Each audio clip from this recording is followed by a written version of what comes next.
Hi everyone, I'm Alex and joining me is my colleague Phil, and we both work for Pentest Partners in the UK, and we're going to talk about a couple of in-flight entertainment systems we recently worked on. One really ancient and one absolutely more recent. Both of these were on decommissioned 747s, sadly laid up due to the downturn in travelling last year. But I guess the upside from a hacker perspective is that we're able to go and have a good poke at them without fear of leaving things in an unserviceable or dangerous state because they were just going to get broken up anyway. Just before we continue, I just want to be really clear. This first picture, it's not one of the aircraft we worked on. We're just being a bit careful about identifying the aircraft that were broken up and operators just in case they're a bit sensitive. So just to give you a taste of the glamorous life that we lead and an idea of the aircraft vintage, these ports and computers and keyboards were absolutely grim. I'm pretty sure they'd never been cleaned in the entire aircraft's history. So yeah, this is the kind of thing that you're going to come across if you're scrabbling around an aircraft. Take gloves is the yeah, take gloves. Absolutely. So our first system is actually based on lovely old NT4. We found it in what is termed as the cupboard under the stairs on the 747. So this is usually reserved for the cabin crew or the senior cabin crew, and it's kind of like where they hide out during the flight. So although it is in the cabin, it's still a high traffic part of the aircraft, and usually crew are going to be around there, so it's not particularly accessible on the sly. This particular IFE, the control unit has a keyboard and a monitor and a rack of media servers for content, things like the today's news and crappy TV shows that they're going to have. So yeah, as we turned it on, we found it was NT4, which totally makes sense because when this aircraft was built in the mid-1990s, NT4 was bleeding edge and current. So once it's booted up into its normal mode, there is actually some semblance of security that the cabin crew are forced to use. I mean, it's an ID only. There's no username and password. But the 6 or 7 digits, it's still millions of combinations, and realistically, you're not going to be able to kind of brute force it just via that console in flight in any reasonable time, or frankly without being noticed anyway. But when it booted up, we could interrupt that through the keyboard, and it was really good to see MS-DOS making an appearance under the hood. But actually, if we looked at the build of the software that was in use, although the actual hardware was made in the 1990s, it was still being updated through to 2009 even. So although that might seem a really long time, these aircraft were designed decades ago, and it takes a long time to certify and design aircraft and all the kit that goes on them. So you would expect to see things with much longer longevity than a kind of a standard computer. And if you've touched anything in operational technology world, then this isn't actually too bad. One of the biggest problems that I think we were faced, which was actually having to remember how to do stuff for NT4. So there was a lot of us, typing things into the machine, trying to work out what it was doing, and we were actually having to get our phones out and Google cheat sheets to do various things whilst we were there. So yeah, it's one of those things you kind of forget about how to do things. If we connected onto some of those really scuzzy network ports that we found at the beginning, we got a DHCP address and we found ourselves on the same network as our good old NT4 box. And yeah, there's IIS right there. And making a new appearance is the NT4 option pack. It's great stuff. So again, we're starting to think this is going to be a complete walkover of pwning this box. Another thing we found on on the console was that we could actually write and upload content to floppy disks. So that was really great to see. Last year I think we showed, and it went really viral, that floppy disks were being used to update the NavDB on a 747, and yeah, here we are in the other end of the aircraft, and floppy disks are being used to export and import content onto these things. So Phil, tell us how we ended up honing this box. Yeah, so as you said, lots of it was Googling. The archive.org internet history came in very helpful for cached pages from the mid-90s.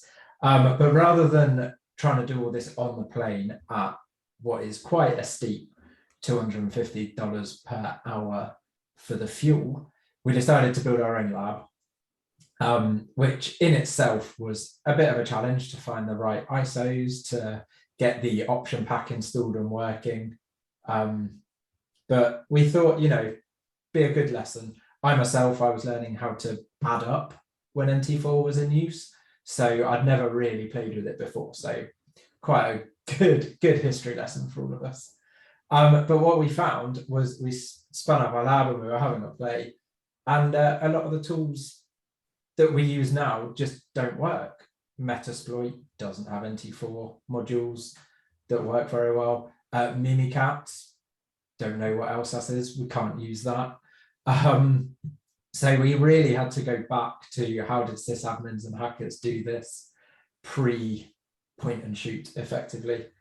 And what we found were there were two main exploits that we found. Two of them that both used IIS and both needed the option pack to do it. So we're quite lucky that the plane was that up to date, even if it's that far behind. The first one was documented by SANS back in the year 2000. This is a directory traversal. Now it's quite a nice, simple directory traversal. The only complication with it now is NT4 used UTF-16 rather than the modern UTF-8. So the encoding characters were different. Once you got your head around that and how to do that, it was fine. It was a standard directory traversal that let you get to cmd.exe and then put in a variable as your command. So we could ping back. NT4 by default has an open FTP, so we were able to put netcat on there, get a connection back, and kind of get remote code execution on an NT4 box, which was really cool. The second one, so the only problem with that is with the directory traversal, the operating system and the IIS install has to be on the same drive. So it all has to be on C drive. If IIS followed best practice and was on D drive, it wouldn't work. Now, we had no idea on the plane how it was configured. So what we really didn't want to do was spend another day, another £1,000 on fuel to find out that they'd followed best practice and installed it on D drive. So we managed to find a second exploit. This again used IIS, but this was using the Microsoft data access components. And effectively, it's the database that sits behind IIS. What happens there is the shell command. So you're able to access that database through IIS and call that shell command.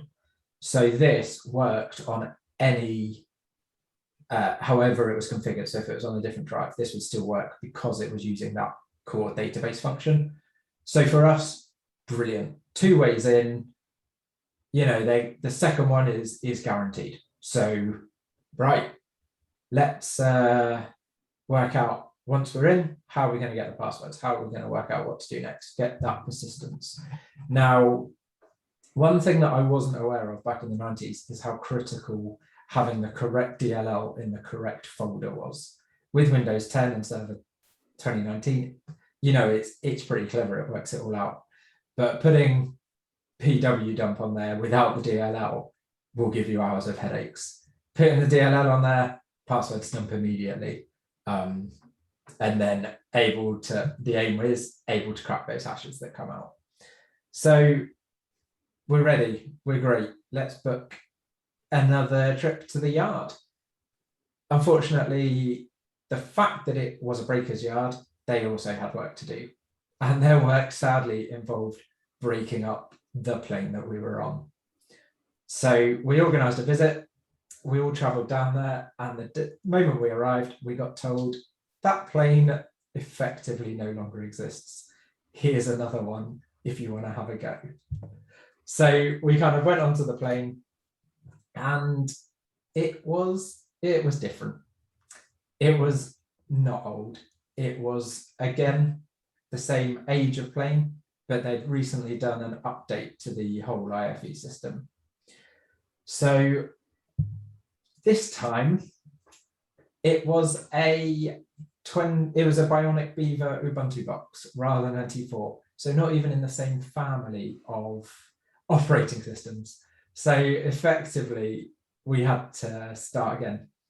But because all the IFE had been updated, it meant that there was new vectors and new things that we could look at, which was nice. So they had Wi-Fi on this plane, which is brilliant, with a nice classic who doesn't love a master Wi-Fi switch. And then they were slightly cleaner, I'm happy to say, RJ45 ports that we could use. Now, the Wi-Fi gave us access into the IFE, which is great. We had a bit more comfort, but you still have to be on the plane to access this. And the IFE is still it is a closed system. So you can't go completely nuts from your seat. But managed to turn off the Wi-Fi.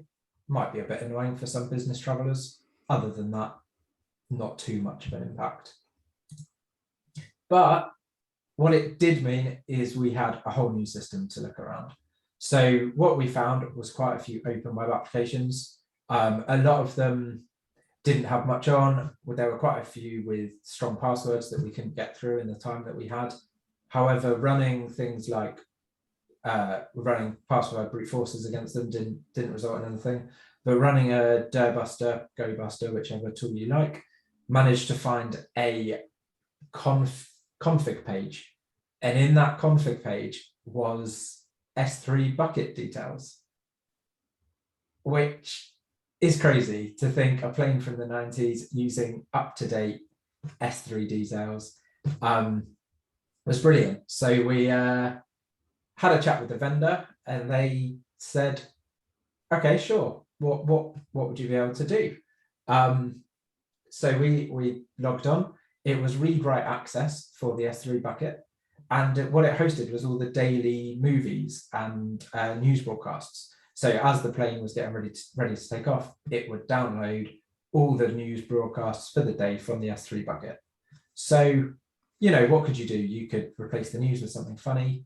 You could delete all the media. That'd be a bit annoying. Maybe Peppa Pig rather than the news. Who knows? But we spoke to the vendor, and they quickly fixed that and have changed it for however many planes that was used on. What there was also, which was really quite fun, was a very tempting number pad. Now, we love a good number pad, fixed amount of options. What was great about this one, there was no brute force protection. So with no brute force protection, a lot of tools can rapidly go through a lot of numbers, and we managed to get access. Now, what was great about that was it gave us access to all of the seat backs. So with one click, you could change every single screen to be the maintenance screen. It looked quite cool, nice bright colors on a plane where you could see 50 rows of seats. It looked quite impressive. Again, reputational damage, a little bit annoying if you just got on a 12-hour flight to Australia. But other than that, you know, no real harm done. The network, we kind of had a sniff around the network, and as you'd kind of expect in these kind of environments, there were plain text protocols. There was, you know, you could sit and you could sniff, but in reality, none of it would really get you that far other than the ability to irritate your passengers. I just love this because it's like the cloud in the cloud to me, and And I think, it's reputational damage if IFE goes down, but an awful lot of airlines give out, frequent flyer miles or some kind of compensation if your IFE doesn't work. And if there was a whole aircraft, then that could actually add up to a fair amount of money for an operator. So it's not a safety critical thing, but it is, could be financially annoying and maybe wipe out the revenue for that aircraft. We found that the router that was used for SATCOM and for the 4G on the ground had been removed when the aircraft went for decommissioning. So we couldn't have a poke at those, unfortunately, but they did kindly leave the password behind in the cupboard. That seems quite routine. We've often seen passwords written on the sides of bulkheads of aircraft and ships and stuff like that. So yeah, that's really common. The IFE seat boxes themselves, well, here's a delightful view of one of my colleagues trying to get at one. And what we found was that they use DOCSIS, which is the cable TV protocol that runs to your home probably. And the reason DOCSIS is used is because it's lighter to run a ring between all the seat boxes than it is a traditional hub and spoke Ethernet model. And also you don't need to manage a switch. Obviously, it took us ages to get these out from underneath the seats. It was a really awkward position. It had weird screws. I think a couple of us cut ourselves doing it. It was a right pain. So practically speaking, you're not going to be able to do this on a busy flight when there's people's, feet and rows all crowded. So, all these do is play videos basically. So there's not a lot of interesting stuff. We did open them up to have a look. But again, inside, there's not that much interesting stuff on there, apart from the SSDs at the bottom there, where the media for this particular vendor is stored on all of the seat boxes rather than being a central media server. So it's kind of sharded out, which is kind of interesting, and again, kind of saves weight and gear on board. Again, getting access to this stuff is going to get you spotted, I think. It definitely didn't go back in either. Yeah, it was really difficult to put back together, yeah. So, I mean, the only other portion of this was a module, a line replaceable unit down in the avionics bay. And this is used for generating the moving map. Everyone likes to see where they are and how long they've got left. Are we nearly there yet kind of attitude. So again, there was an RJ45 port on the front. It dropped you onto the same network. Does it really count? I mean, not really. I mean, if you saw my walkthrough of the 747 last year, you'll know that there is actually access to the avionics bay from the cabin of a 747. But again, you're going to get spotted really quickly. It's noisy, it's horrible. I wouldn't want to be in there in flight. Again, it's not going to get you anything you couldn't get anywhere else anyway. So yeah, it's practically speaking, it's pretty difficult.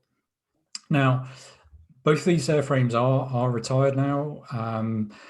And I think it's important to remember that when you are working on research in these kinds of areas, that just because it's old doesn't necessarily mean that it's not in use somewhere else in the world. Our most recently up-to-date one is definitely still in use. Now, we've spoken with both of the IFE vendors involved here.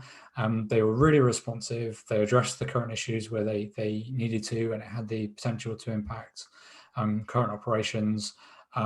They were quite happy for us to talk through these issues and publish. Again, I just want to reinforce that there is strong segregation between what is called a passenger domain and the control domain. So you can't just connect to the network port for the IFE and suddenly be able to control the airplane.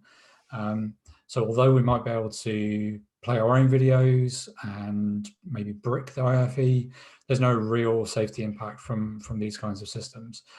But if you are researching these, then you really absolutely need to be careful how you present and discuss these issues. Media outlets are certainly going to jump on reports like this if they're not handled in the right way. So definitely worth bearing in mind if you're researching these issues. Really, to sum up then, definitely really interesting things we found, pretty much with most walks of operational technology. There's going to be outdated components, clear text protocols, lots of old hardware, things you can plug into, but you really shouldn't, unless you are researching a decommissioned aircraft. I think it's important to again say that these older systems probably don't reflect the current state of new IFE particularly. And of course, don't forget, we've got a fair number of physical security controls. These aircraft are always going to be airsides behind security at airports. You're never going to be kind of allowed to run riot on one on your own. There's all going to be crew and other people around who are trained to look out for kind of people tinkering with things with screwdrivers. So yeah, it's fun nonetheless, but practically speaking, yeah, there's not much you can do with them. Moreover than anything, it was a great down sort of memory lane on the NT4 front, and having to kind of relearn how we did stuff 20 years ago. So that's what my takeaway was. Well, you say relearn, I say learn for the first time. Sure. yeah, definitely. I remember NT4; it was bleeding edge. Anyway, thank you so much, and thank you, Phil, for talking us through some of these great things. No problem. Thanks, Alex. Cheers.